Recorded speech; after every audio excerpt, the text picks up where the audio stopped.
Good morning, Legion. We're now under 3 days until the kickoff of NearCon. As a reminder, we'll be doing a pitch contest on the first day of NearCon, that's Monday, where you'll have the chance to win up to 1,000 Near for giving the best 3-minute pitch on why Near Protocol is relevant to the future. In other news, the AI Impact Summit is taking place in India right now. Some awkward moments between Anthropic and OpenAI, but that hasn't stopped OpenAI from dropping its first details on its latest funding round. OpenAI is finalizing its first commitments for a $100 billion mega round at an $830 billion valuation, with SoftBank anchoring at $30 billion, Amazon up to $50 billion, and Nvidia up to $30 billion.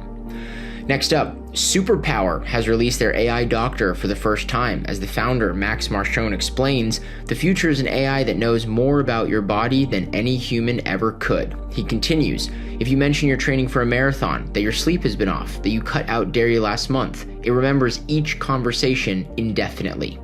They built a compaction memory system so that the 50th message is as informed as the first. What does he say you should watch for in the coming year?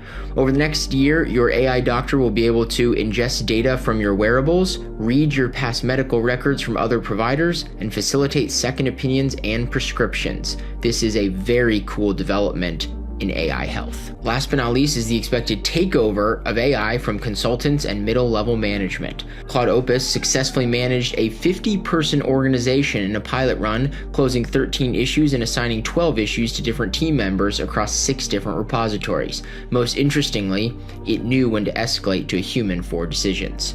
This comes right at the same time that Claude Pro is now available directly in PowerPoint. AI just made consulting much easier and probably much cheaper.